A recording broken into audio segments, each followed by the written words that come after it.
Na po natin.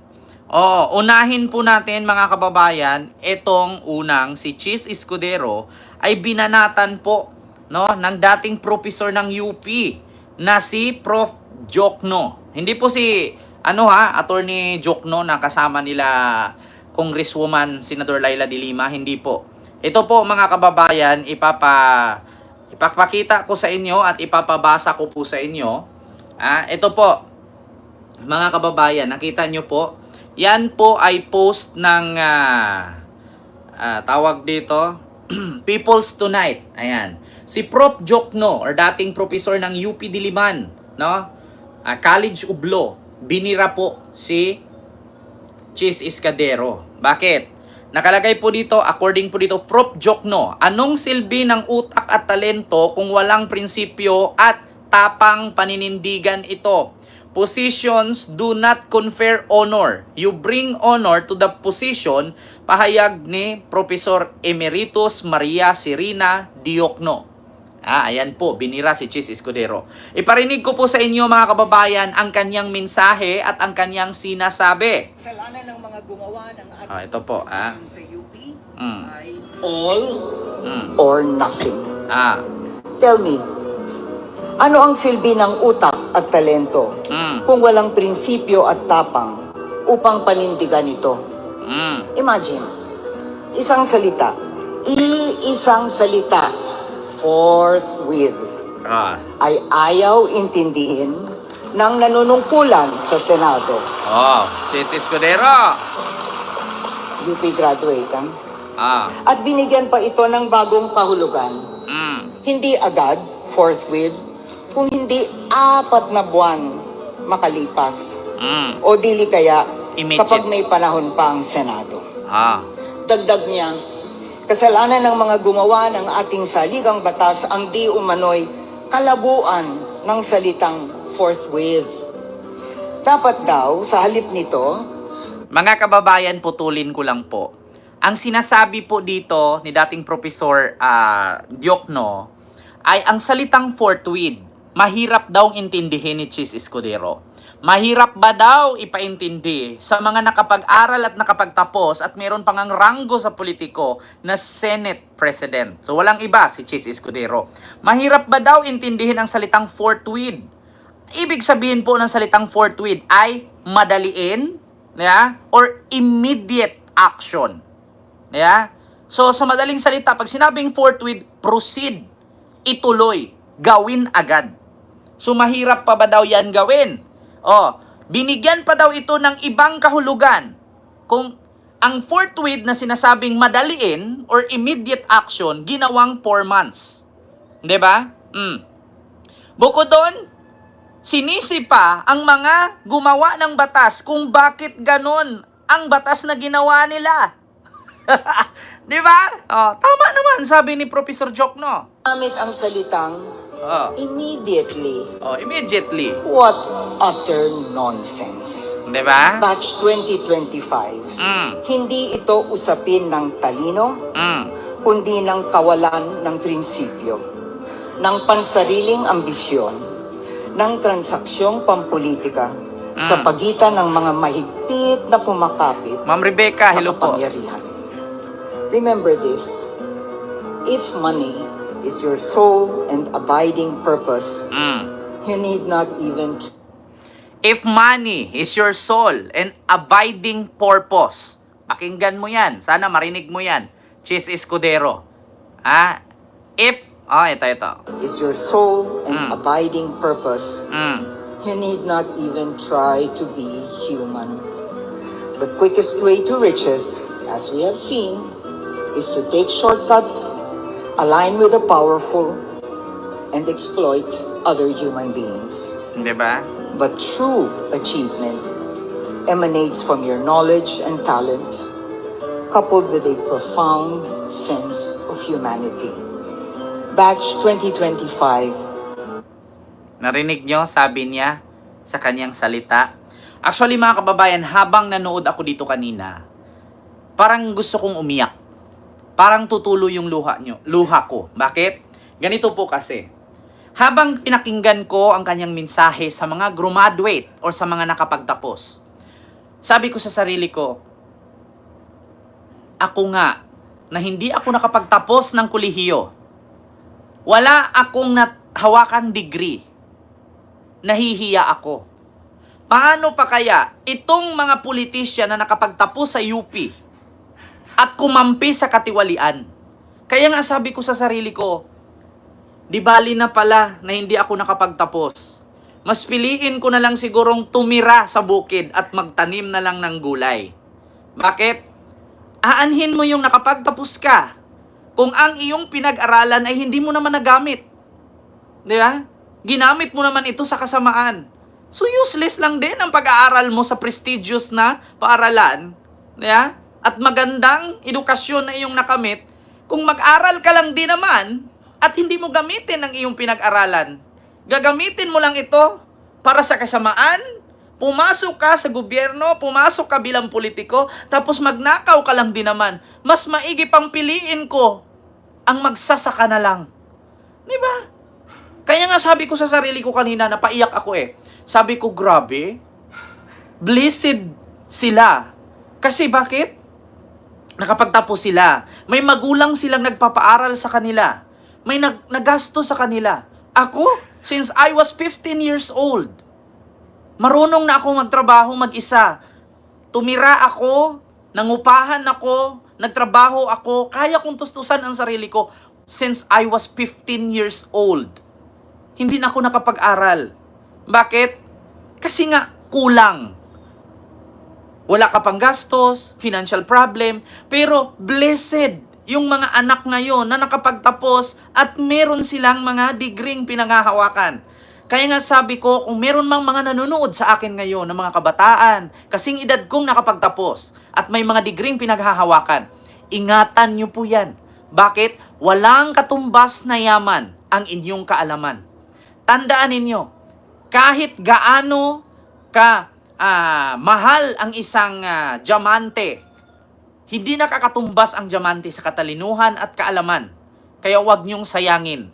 Huwag niyong gayahin si Chis Escudero, si Sara Duterte, at ilan pang mga politician na kapag tapos, may mga degree, may mga pangalan, pero hindi nila ginamit sa kabutihan, ito'y ginamit nila sa kasamaan.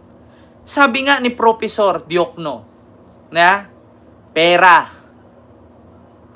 Kung magpapadala ka sa pera, gamitin mo ang impluwensya mo dahil lang sa pera. Dapat hindi ka na lang naging tao. Dapat naging hayop ka na lang. Bakit? Money is root of all evils. Di ba? Kaya sabi ko talaga sa sarili ko kanina, sayang naman. Actually, hindi naman natin sila masisi. Di ba? Mga kababayan, hindi naman natin sila masisi. Kasi bakit? Sila yan eh. Kung pwede nga lang natin, gawin silang robot, kapag sinabi mong stop, i-stop sila. Hindi naman tayo si Kibuloy eh. Kapag sinabi, stop yan. Kapag hindi kayo sumunod sa akin, hindi kayo mapunta sa langit. Hindi naman tayo si Kibuloy na kaya nating kontrolin ang lindol. Kaya nating ipasarang ABS-CBN. Kailangan nating ipatigil ang probinsyano. Kailan nyo sunod? Kailan mo gusto, Vice? Hindi tayo si Kibuloy na kapag sinabi nating stop Chis Escudero, stop Sara, ma-impeach ka. Kapag hindi ka sumunod sa akin, hindi ka mapunta sa langit. Pero putang ina siya, nasa impyerno sa kulungan na ipit.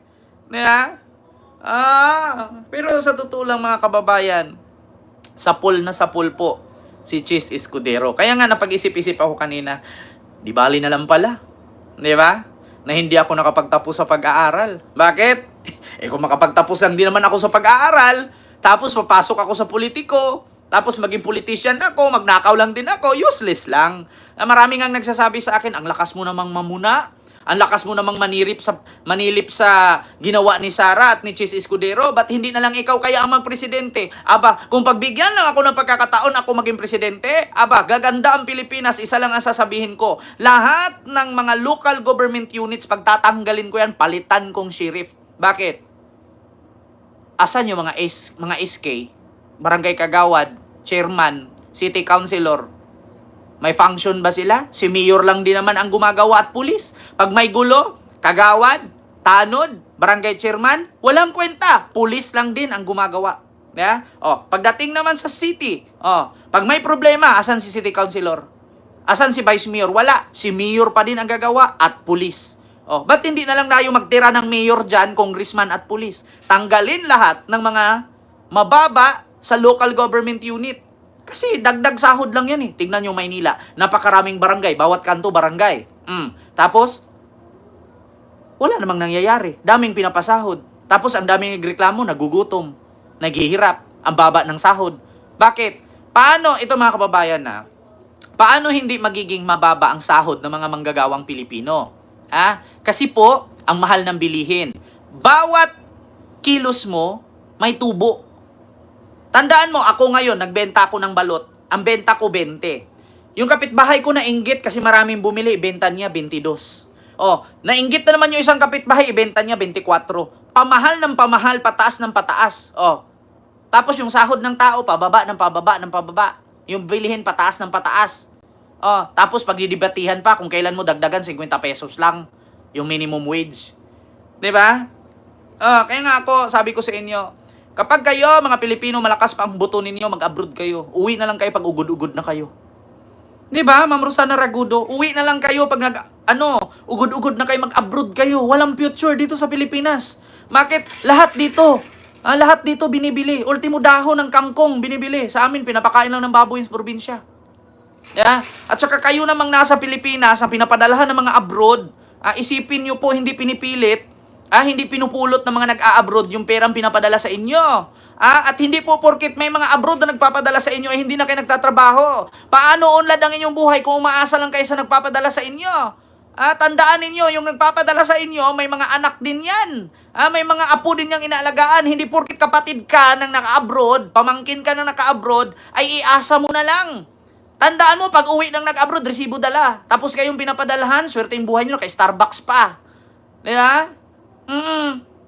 Halimbawa, ako ngayon abroad, padalhan ko yung kapatid ko. Ako may anak, tapos kapatid ko may anak. Tapos yung kapatid ko, inasa lahat sa akin.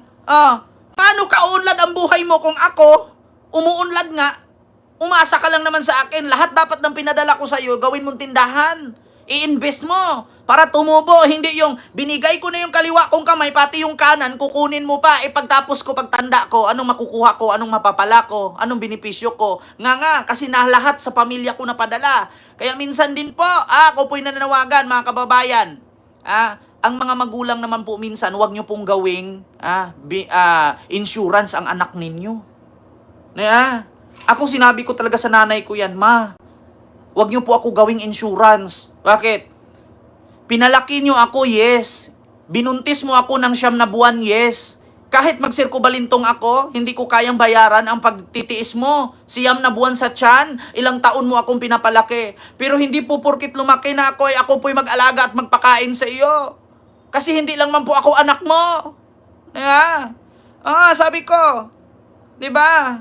So habang ganito pang edad mo, bago ka mag-asawa, make sure na milyonaryo ka na. Di ba? Hindi yung iyot ka ng iyot, anak ka ng anak. Tapos pag naghirap, sisi sa gobyerno. Bakit? Si BBM Baripere habang nagkantutan kayo? Di ba? Yan ang masakit ng mga Pilipino. Walang pera, natulog sa bangketa, buntis na, ang anak durimi pasulatido pa. Di ba? Tapos, pag walang mapakain, walang mapatirhan, ang sabi, sisi gobyerno. Bakit? Si BBM ba? Naging repere nung nagkantutan kayo? Sabi ko sa inyo mga kababayan, huwag nyo isisi sa gobyerno, isisi nyo sarili ninyo. Anak kayo ng anak, tas wala kayong trabaho. Kaya kayo pong mga nanay, mga tatay, pagka nagkaluwag-luwag, paaraling mabuti ang anak. Diba? Hindi po yung nakaluwag na nga kayo, tas hindi kayo nag-isip na may pensyon, hindi kayo kumuha ng insurance, pagkatanda ninyo, huwag yung iasa sa anak. Kasi ang anak, mga asawa yan, magkaanak yan. Hindi kay kargo niyan, kaya minsan, naiiwan kayo. Diba? Kaya nga, buti na lang, meron tayong senador na gumawa, Ping Lacson, na kailangan ang mga nanay, tatay, hindi pabayaan ang anak kasi makukulong ang anak. Depende sa sitwasyon din po yun. Diba? Kaya Chis Escudero, binanatan ni Professor Diokno. Diba? Sabi ko talaga, much better. Hindi na lang ako nagtapos sa pag-aaral kasi kung magtapos lang din naman ako, tapos yung pinag-aralan ko hindi ko nagagamit. Papasok nga ako kasi syempre mataas degree ko, maging politician ako, o mataas ang rango ko sa politician, tapos magnakaw ako, useless ang pinag-aralan ko. Di ba? Ma'am, Emma, maraming salamat po ma'am sa yung super sticker. Thank you so much po. Sunod dito, mga kababayan. Ito, gusto kong ipakita